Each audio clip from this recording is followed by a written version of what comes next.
किसान भाइयों और मेरे साथियों सभी को मेरा सादर नमस्कार। इस वीडियो के माध्यम से एक बार फिर मैं आज आपके सामने अपने कृषि शोध फार्म अलीगढ़ पर मौजूद हूँ। आज मैं अपने फार्म पर जो हमने प्राकृतिक खेती गेहूँ की फसल का प्रदर्शन किया है और उसके बगल में रसायन आधारित गेहूं की फसल का जो प्रदर्शन किया है, उन दोनों गेहूं की फसल से आज मैं आपको रूबरू कराना चाहता हूं और आपको बताना चाहता हूं कि कौन सी खेती करने में हमें लाभ है। साथियों, मेरे बाएं साइड में, इनके लेफ़्ट साइड में जो ये गेहूं की फसल आपको दिखाई दे रही है, इधर थोड़ा घुमाओ दूर तक, ये गेहूं की प्राकृतिक खेती की फसल है। और इसके उलट ये मेरे दाहिनी साइड में जो ये मेरे राइट साइड में गेहूं की फसल है, ये रसायन आधारित गेहूं की फसल है। दोनों गेहूं की फसल को हमने 15 नवंबर सन 2022 को एक साथ बुआई की थी और दोनों ही फसल में हमने गेहूं की HD 2967 प्रजाति की बुआई की थी। फ़र्क इतना रहा है कि हमने प्राकृतिक खेती में जो आपको इधर दिखाई दे रही है, इसमें हमने किसी भी तरह के रासायनिक उर्वरकों urea, DAP, potash, zinc sulphate, sulphur का प्रयोग नहीं किया है, बल्कि हमने इस प्राकृतिक गेहूं की फसल में सिर्फ और सिर्फ जीवामृत का प्रयोग किया है। हमारी इस खेती में हालांकि खरपतवार उगे थे, लेकिन हमने उसमें किसी भी तरह के खरपतवार नाशी वीडिसाइड का प्रयोग नहीं किया। इसके इधर उलट जो हमने ये रासायनिक खेती की फसल हमारी खड़ी है, इसमें हमने NPK 120-60-40 रेशो के मुताबिक यूरिया, DAP, पोटास और साथ में जिंक सल्फेट और सल्फ़र का भी हमने इसमें प्रयोग किया है। साथियों, प्राकृतिक खेती में हमने जो सिंचाई की वो बहुत कम लगी है, यानी कि लगभग 3 सिंचाइयों की इसमें आवश्यकता पड़ी है। और जो रसायन आधारित हमारी खेती है उसमें सिंचाई की संख्या लगभग 6 है। अब दोनों फसलों को अगर हम देखते हैं तो भौतिक रूप से दिखाई देने पर पता लगता है कि दोनों लगभग एक सी हैं, लेकिन हमने इसका अवलोकन किया और इसको गहराई से देखा तो प्राकृतिक खेती की फसल में जो किलो की संख्या है वो लगभग 7 है और इनके औसतन एक बाली में दानों की संख्या 68 यानी कि 68 है।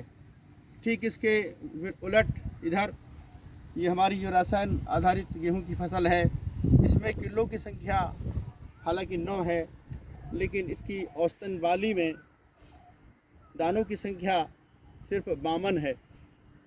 तो इस आधार पर हम ये कह सकते हैं कि दोनों फसल लगभग एक सी है और उम्मीद है कि दोनों फसलों में उत्पादन भी लगभग बराबर होगा। लेकिन अंतर ये है कि प्राकृतिक खेती में हमारी कृषि उत्पादन लागत बहुत कम है, लगभग 2000 रुपये प्रति हेक्टेयर है, और जबकि इसमें जो हमारी रसायन आधारित गेहूं की फसल है, इसमें हमने urea, DAP, potash, zinc sulphate, sulphur और उसके साथ साथ हमने इसमें खरपतवार नाशी का भी प्रयोग किया था। इसमें कृषि उत्पादन लागत अधिक है। ये तो वो हमारा अंतर है जो हमें सीधे सीधे दिखाई देता है। और मैं ये भी बताना चाहूँगा कि हमारे इस फार्म पर अभी 29 तारीख में, 31 तारीख में और 1 अप्रैल को वर्षा हुई थी। हमारी प्राकृतिक खेती की फसल कहीं भी गिरी नहीं है, लेकिन इसके उलट जो हमारे सामने ये रसायन आधारित गेहूं की फसल है, मैं ये दिखाना चाहूँगा कि ये हमारी फसल कहीं कहीं पैच में जो है वो गिरी है। ये तो वो अंतर है जो हमें आपको अपने आँखों के सामने हमें दिखाई दे रहा है कि किसमें क्या लाभ है। जबकि ये हमें आपको स्पष्ट बता देना चाहता हूँ कि मुझे उम्मीद है कि हमारी दोनों फसलों की जो पैदावार है लगभग एक जैसी होगी। अगर हम कॉस्ट कल्टीवेशन के हिसाब से निकालें तो हमें प्राकृतिक खेती करने में लाभ रहेगा। लेकिन इसके अलावा मैं आपको वो लाभ भी बताना चाहता हूँ जो हमें दिखाई नहीं देते, लेकिन हमें इस प्राकृतिक खेती करने से बहुत लाभ है। पहले मैं आपको प्राकृतिक खेती से जो हमें लाभ है उसके बारे में बताना चाहता हूँ। साथियों, प्राकृतिक खेती करने में हमने सिर्फ़ और सिर्फ जीवामृत का प्रयोग किया है और जीवामृत के प्रयोग करने से हमने अपने खेत में सूक्ष्म जीवों की संख्या को बढ़ाया है और सूक्ष्म जीवों की संख्या को बढ़ जाने की वजह से हमारे खेत में जो पहले से मौजूद जैव पदार्थ था या हमने जो भी इसमें जैव पदार्थ गोबर की खाद, हरी खाद, कंपोस्ट खाद हमने लगाया था या जो फसलों के अवशेष थे, पौधों के जड़, तना, पत्ती, फल, फूल, उस सब को सूक्ष्म जीवों ने खाकर उसको गला सड़ाकर ह्यूमस में परिवर्तित कर दिया, यानी कि उसमें जीवांश कार्बन की मात्रा बढ़ी है। हमारे इस खेत में हमने जो पीछे धान की फसल बोई थी उसमें जब हमने इसकी मिट्टी को टेस्ट किया तो जीवांश कार्बन की मात्रा 0.45% थी।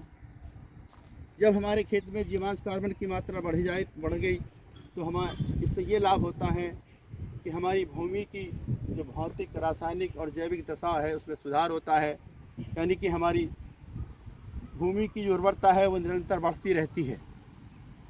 जो भी फसल हम बोते हैं उसमें किसी भी तरह के हमें रासायनिक उर्वरकों, यूरिया, डीएपी, पोटास और फसल सुरक्षा रसायन, इंसेक्टिसाइड, फंजीसाइड, वीडीसाइड को देने की आवश्यकता नहीं होती।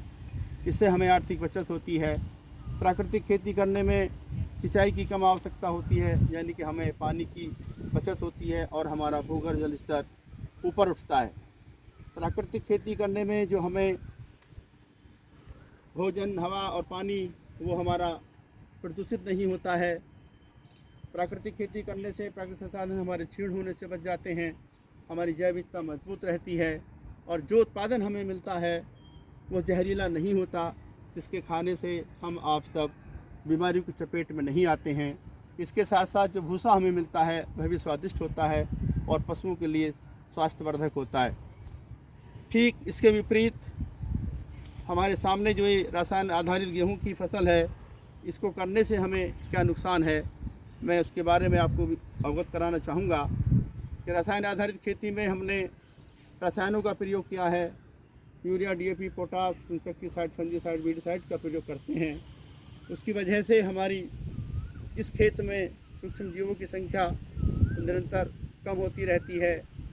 मतलब ये कि हमारी भूमि की उर्वरता नहीं बनती, अर्थात जो जैव पदार्थ हम अपने खेत में डालते हैं या पहले से जो मौजूद जैव पदार्थ रहता है या फसलों के अवशेष रहते हैं, सूक्ष्म जीव नहीं होने की वजह से हमारे खेत में ह्यूमस में परिवर्तित नहीं होता और हमारे मिट्टी की जो जीवांश कार्बन की मात्रा है वो निरंतर गिरती रहती है और हमारी कृषि उत्पादन लागत बढ़ती रहती है। रसायन आधारित खेती की फसल में सिंचाई की भी ज़्यादा आवश्यकता होती है, हमें पानी ज़्यादा खर्च करना होता है और हमारा वाटर लेवल जो भूगर्भ जल है उसका स्तर नीचे चलता रहता है।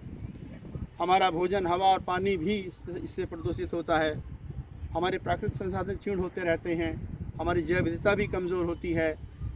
रासायनिक खेती में जो हमें उत्पादन मिलता है वो जहरीला होता है, जिसके खाने से हम बीमार हो सकते हैं।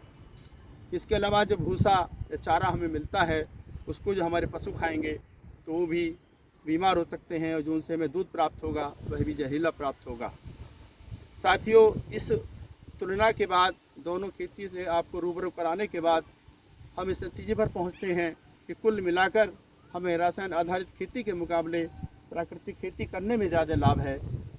इसके अलावा हमें यह भी ध्यान रखना चाहिए कि हम इस दुनिया के आखिरी इंसान नहीं हैं। हमारे मरने के बाद हमारी औलादों को भी इसी धरती पर प्रकृति की इसी व्यवस्था में जीना है। अगर हम ये चाहते हैं कि हमारी औलादों को इस धरती पर शुद्ध भोजन, शुद्ध हवा, शुद्ध पानी और शुद्ध पर्यावरण निरंतर मिलता रहे, तो उसके लिए ज़रूरी है कि हम प्राकृतिक संसाधनों का संरक्षण करते रहें, जैव विविधता का संवर्धन करते रहें, यानी कि हम प्रकृति के वैभव को बरकरार रखें। और यह सब काम तभी संभव है जब हम रसायन आधारित खेती से अपना ध्यान हटाकर प्राकृतिक खेती करने की तरफ ध्यान दें।